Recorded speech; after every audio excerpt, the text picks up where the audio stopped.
Welcome back. It's still Daybreak Africa. If you just tuned in, reaching from Studio on the city, of course. I'm Ezekiel. Ogar, as elected by Michael, we are going to have a news discuss this morning with a guest already in the house, President Vincent Adetunrinmo. Welcome on Daybreak Africa.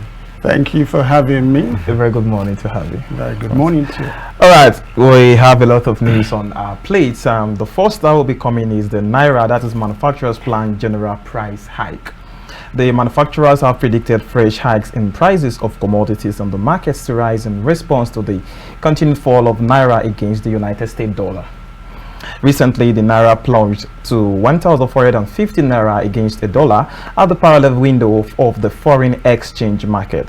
The president of the Manufacturers Association of Nigeria, Francis Meshoye, recently told the newsmen that the Naira, which has now remained at over 1,400 Naira in the parallel market for 2 days, would lead to price hikes in the economy. Now, looking at this whole situation, it's no news that we have issues with inflation, we have issues with Naira fighting against the dollar, and this is really causing problem on our economy, also on the buying power of citizens. This whole thing is a big saga. So before we even talk about any other thing, what is your take on this? Thank you, Mr. Moderator. This is not surprising to me, and I don't think it should be surprising to many Nigerians watching us. All right. What do you make out of this? I mean, the price increase, as posited in your postulations there. Come to think of it, like I said, it's inevitable because one, the buying power of an average Nigerian has been totally eroded, and therefore, coming at the heels of when at the time when exchange of Naira to a dollar is off the hook. Now, as of this morning, I realized, going by what is published in the tabloid, I realized that the exchange rate of $1 to a Naira goes for between 1,415 to 1,420. I mean, that is unbearable. I remember when the government of Tinubu took over, all right, Naira exchange to a dollar was hovering around 750. Very true. But of course, he knew what he was coming in for. Anyways, he was I believe he's prepared for what, because the economy has been grounded to a ground. In fact, if there's a ground zero, I think it's minus 0, maybe -4. If there's anything like that, it's been really, really grounded. So he took off from there. And so what do you expect? Now, if the manufacturers are saying they're going to hike their price, I think it's obvious, it's inevitable, because one, how do you explain a reason when the manufacturer has to buy stuff from the market as well? He has to import stuff, materials, to manufacture his goods and sell ultimately to the consumers. All right. You see, in all of these things, what pains me most is that the consumers, an average Nigerian, is the one that bears the brunt of this whole, issue, because an average Nigerian who receives maybe 50,000 Naira per month in his place of work, right? He has not received any increment in terms of wages, and then again he has loads of pressures, family has to take care of his family, his children, he has to take them to schools and all that. So there's so much pressure on the Nigerian man. Now, in this case scenario, I see a Nigerian man as one who is bound in incarceration, thrown into the Roman gulag, an abyss of hopelessness, a bottomless pit, a Nigerian. I'm just using this as a case scenario, thrown right in there. Amidst all of these things, the putridity, the putrefaction, if you ask me, the miasma, like the pungent filth of the Romanic sacrilege, it stinks. And yet a Nigerian man does not have, succor in all of these things. There's no succor for this, an average. Now, here palliatives and, here and there. Where are the palliatives? All right, before we even go to the word palliative, You made mention of something that interests me. You said the president, there's the present administration. They came in. Of course, we want to believe they do understand and know what they are coming into, what they are coming in for. They already saw it. And you also said the exchange rate, the naira versus the dollar, as of when they came in, was hovering around 700 plus. But it's now almost times 2, if not more than what it is. Now, there is a promise of a better Nigeria. We do understand that they are not going to come overnight, but it's more than 6 months in power. And this is happening. Doesn't mean that we don't see anything coming good in the nearest future. Because if more than 6 months, we are not seeing anything positive, more negativity than the positivity, do we really have anything to write home about? Well, Mr. Medrich, don't let's lose hope in all of this. In spite of my, submissions, which an ordinary Nigerian will feel that way anyways, because everyone is feeling, the pinch. We're bearing the brunt of this, the whole saga. Now, we shouldn't lose hope, right? I enjoy all Nigerians because, one, I often say this to people, when policies are formulated, all right, I would like to liken it with a situation where, you plant a seed. Like in this case scenario, the seed is like the policy. All right, the government is doing everything humanly possible to ensure that an average Nigerian will enjoy the dividends of democracy. Having said that, you see, there's a gestation period for all of this. Now you plant a seed, perhaps your seed, a corn. Your corn, you put it in the ground, in the soil, and then you water it. The seed dies. You understand? It dies, and you have to. There's a gestation period. You have to wait for a period of time for the seed to begin to germinate, and you begin to see the crops, and it begins to blossom. There's a period of time. Now, it would be too presumptuous for us to judge the government of Tinubu right now. They've only done like 8 months, right, in this administration. About 8 months there are.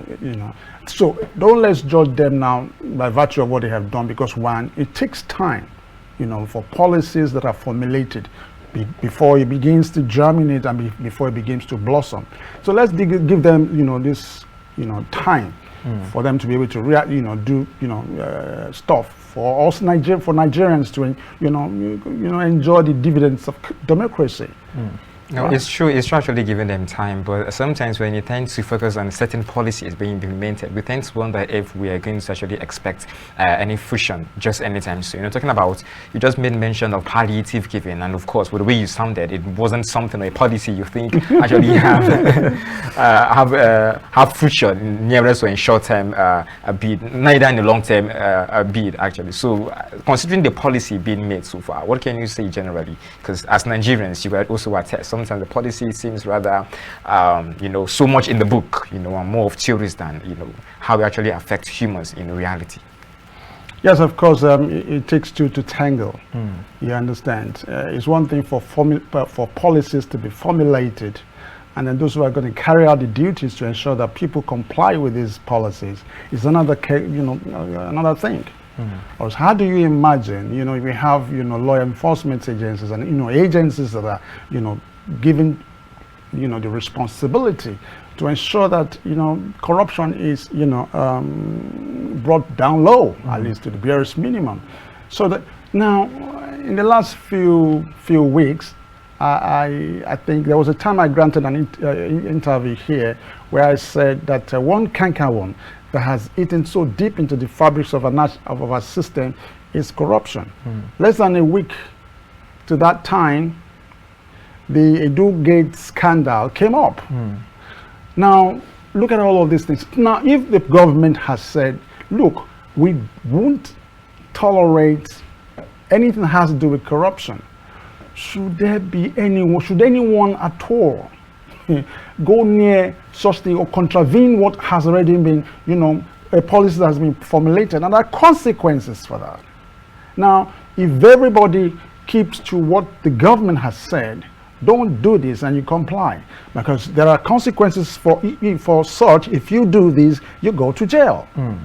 So, but again, of course, I need to emphasize this too, that there shouldn't be any, you know, whoever is found wanting, or perhaps, you know,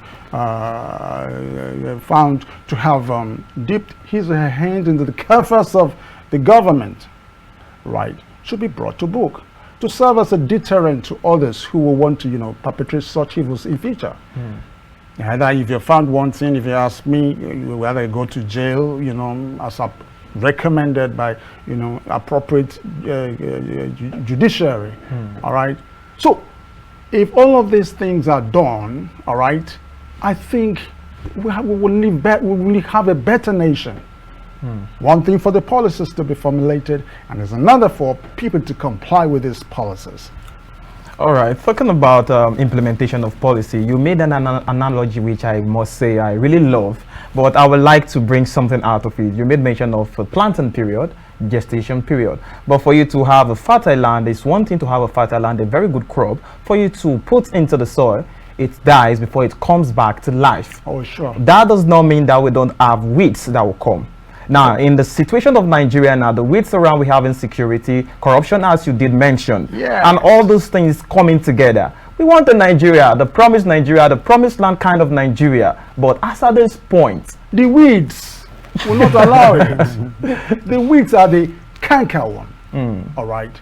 Unless we do away with these weeds, perhaps look for, you know this herbicides, pesticide, and fumigate all these pests, and ensure that so that the crop can germinate. Unless we begin to, you know, fumigate these weeds, these so-called weeds, if we don't do that, we'll just be playing in circles, you know, walking in circles. And there's no, to me, if you ask me, there's no reason why the government should pussyfoot over issues like this. All right, I think we've dwelled enough on that. Let's go to the next one, but it's kind of related, just like the weed that we just did mention now. The kidnapped Lagos PDP chairman regains freedom. The chairman of the Lagos State chapter of the People's Democratic Party, Philip Ivoji, who was abducted by some yet to identified gunmen along the Lagos-Ibadan Expressway, has regained his freedom. And Ivoji was released 4 days after he was abducted on Thursday. Ivoji and some other party chieftains were abducted at the Obagiri area of the Lagos-Ibadan Expressway on Thursday while returning from the party's stakeholders zona caucus meeting conveyed by Oyo State Governor Seyi Makinde and held in Ibadan, the state capital. Now, we are still talking about canker ones. We're talking about things that might affect Nigeria as a whole. Insecurity is at the apex at this moment. It started majorly from the northern axis of the country. Now, I can say it's everywhere. Because if it's down here, we had our own share of it in Ondo of recently that Ezekiel described that we have not yet let me say recovered from it yet. We still have issues like that. Now this is coming from Lagos-Ibadan Expressway. Definitely it has touched everywhere. Looking at Lagos as a whole, Lagos is, let me say, is a commerce center when it comes to business in Nigeria, economic in Nigeria, but we are having kidnap issues. Not just anyhow people, prominent people also. Now, what is the hope of common men in the country where insecurity is at the top, as at the apex, as at this moment? Yes, thank you, moderator. Yes, of course, we have in recent times, we have witnessed pockets of kidnapping, banditry, and a lot. These again are the weeds. All right. We've witnessed it down south, but it's more prevalent in the northern parts of Nigeria. All right. Now, the influx of these people, these bandits and these kidnappers, is as a result of, you know, the economy, the biting inflation, you know. And if government, now look at it, the inflation rate is off the hook. It's unbearable. The price of fish, I'm not saying this is enough reason for anyone at all to go kidnap a fellow brother or man, you know, sister out there. No, but I see this as one of the reasons, you know, why people engage in such, you know, nefarious activity. All right, if jobs are adequately provided, you know, for people to engage themselves, you understand, if money meant for the development of a local government area as appropriated for, utilized for what it has been, penciled down to, for the government or the local government people to do, chances that the people will have one or two things to do. But in a situation, my brother, and you can't go up, jump, baby, don't cry. They don't know what hungry is like. You get my analogy? There's this lullaby when we were young, say, up, jump, baby, don't cry. They don't know what hungry is like because they're never hungry. Rich man's kids hardly ever cry. They have all that is, they need at their disposal. But a poor man, you don't go to bed hungry. Amen. You can't sleep, man. You can't. So again, you're not worried about what tomorrow holds for you. There's no food, nothing. Your children are crying. So all of these things, I'm not making any case for anybody to. Like I said, I'm just repeating myself. But again, this is a resultant effect of the economy that is being almost crippled, and almost strangulated. We are barely able to breathe, and it shouldn't be like that. It shouldn't be so. Okay. All right. Now, looking at what you just said, you did mention a lot of factors that might possibly lead it. Though you stated the fact that you do not support any kind of mischief or whatever it is that they are perpetrating. But now, there is something that's been going around the social media saying that most of the kidnappers that have been abducted, that has been apprehended by the law enforcement agency, they don't look like the ransom they've been demanded of recent. The ransom they've been able to accumulate in the past years, in the past times, because when it was calculated, it was close to $1 billion that has been recovered, that has been gotten from as ransom from families, from innocent citizens that have been abducted. Now those people look very dirty and tattered. They don't look like what they have been gotten. At least somebody that has gotten 50 million, 60 million naira in ransom, they should look good, but they don't look it. Now looking at this whole situation, do you see any other foul play being going on at the backstage of this whole saga? Yes, thank you, Mr. Moderator. That's a good question. In all of these, I see some kind of political chicanery, some political subterfuge on the part of the government, and some weeds in the government, and also some bourgeoisies, at the corridors of power, the oppressors. All right. Chances are that they're using this is a manipulative mechanisms to destabilize, the government in place, and also to corruptly enrich themselves. All right. Don't forget, if any man, a hungry man, is offered perhaps 5,000 naira to cause any mayhem or mischief, he will gladly do so. As much as he has something, he has his buying power has increased.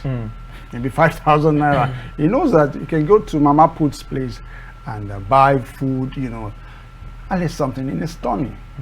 So now any poor man can easily be hoodwinked, brainwashed.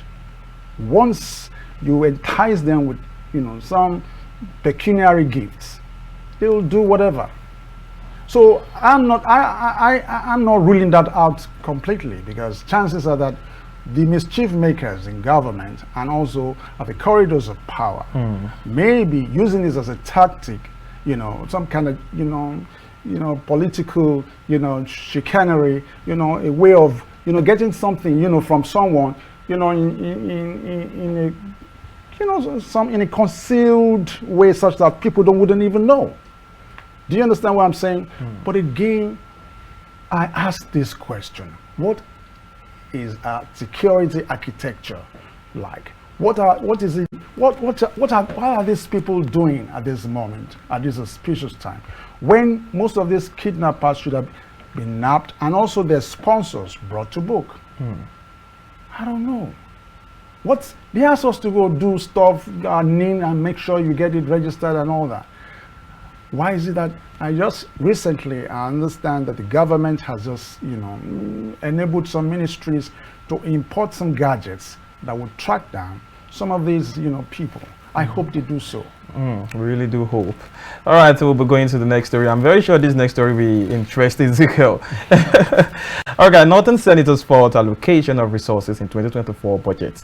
Now we're back to the budget. The 58 lawmakers under the aegis of the Northern Senator Forum have alleged that projections and provision of the 28.7 trillion naira 2024 budget were unfair to the North. They also allege that some federal agencies are being relocated to Lagos. That's why I said it's going to be of interest to Ezekiel. The Northern Senator, however, said they were committed to addressing the concerns and feelings of their constituents in the North regarding the decisions and policies put forth by the federal government, including seeking legal redress if possible. Now, I don't want to go with this first question. I'm going to leave the honor to Ezekiel to go with the first question about this. Ezekiel, over to you. I think for me it's the issue of relocation, and then the need for for some Northerners saying we're taking things from the north and down to the west. And I think to really ask this very question: is Abuja the north? And what is your take generally when it comes to relocating part of the CBN and then the Federal Aviation Authority of Nigeria down to Lagos State? Thank you, Ezekiel. I think majorly the government, I had some kind of epiphany about this whole thing recently, and also some kind of revelation, succinctly put. I also read in the tabloid that one of the major reasons why some government, especially the CBN, some departments were relocated to Lagos State, while some departments in what's it called now? The Federal Aviation Authority. Yes, FAN was also relocated to Lagos. I don't think it has to do with any political, connotation or whatsoever. I think what I read was that it was becoming largely congested. A situation where, the whole departments are crowded, and then again, I understand that's just one of the flimsy excuses. I understand that even the sewage will soon get filled up and all that, but that's not to me. That's a non-issue, a miserable non-issue. So if it has to be relocated for effective, time management and for effective, delivery of the work, I think the government has the right to do so without fear of favor. I mean, if that place is congested, why not, perhaps relocate? If you ask me, perhaps some of the departments could also be relocated to maybe Niger State, maybe some to Kaduna State, just to balance the equation, so that no parts of Nigeria will feel aggrieved that some department.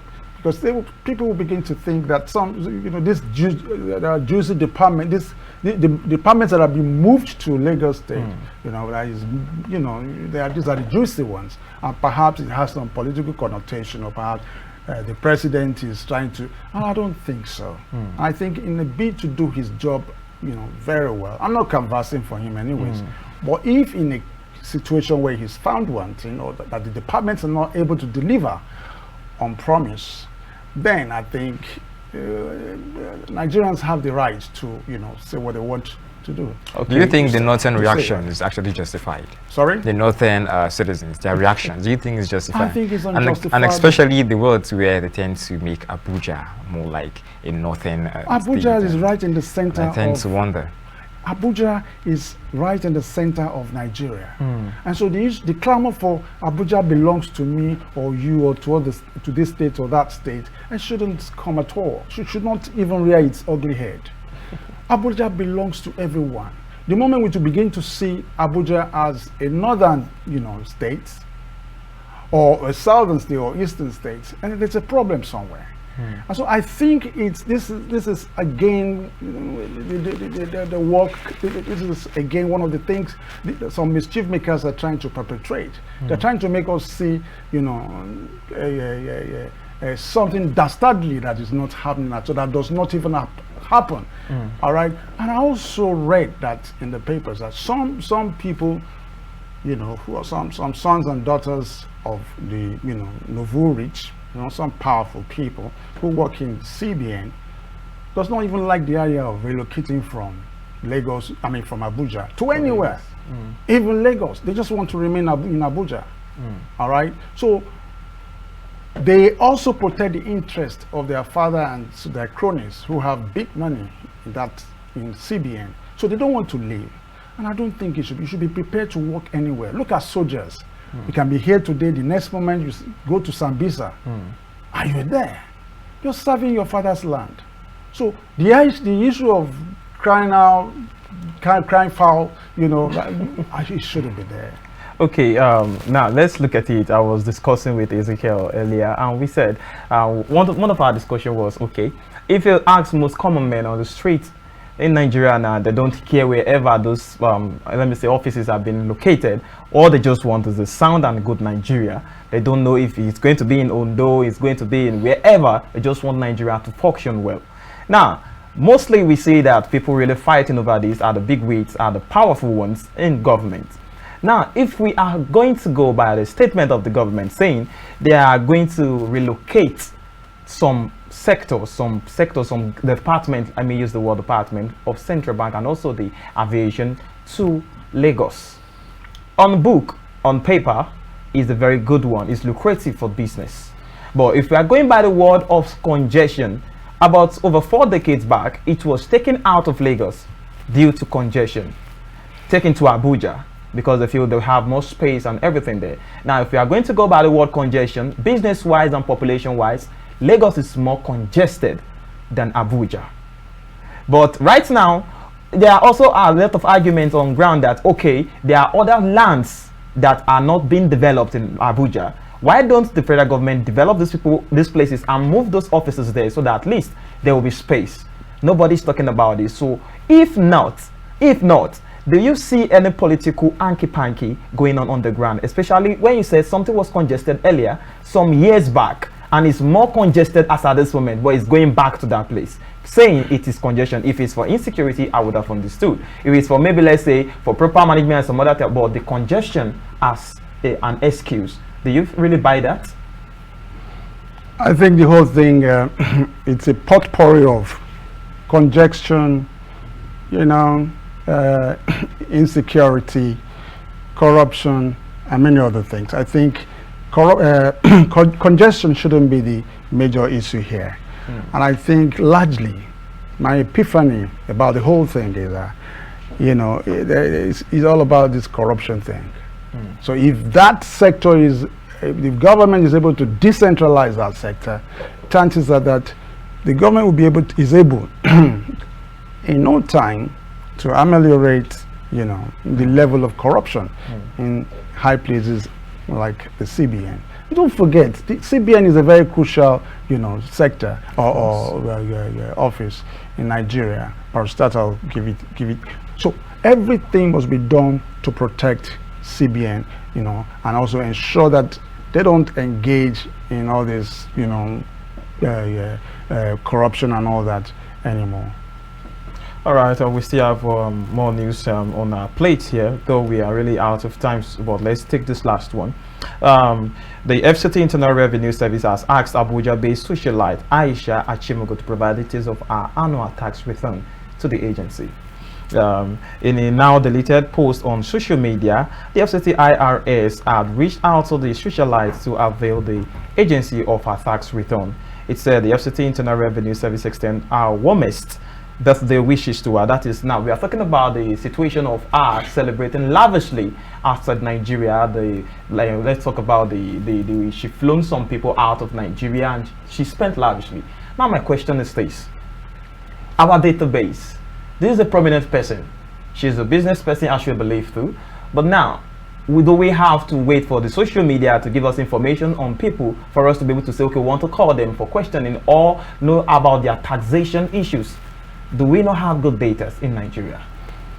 I think to a large extent, I don't think the data is non-existent. Even if if we do have it, I don't think it's something that you can be proud of. An average Nigerian can be proud of.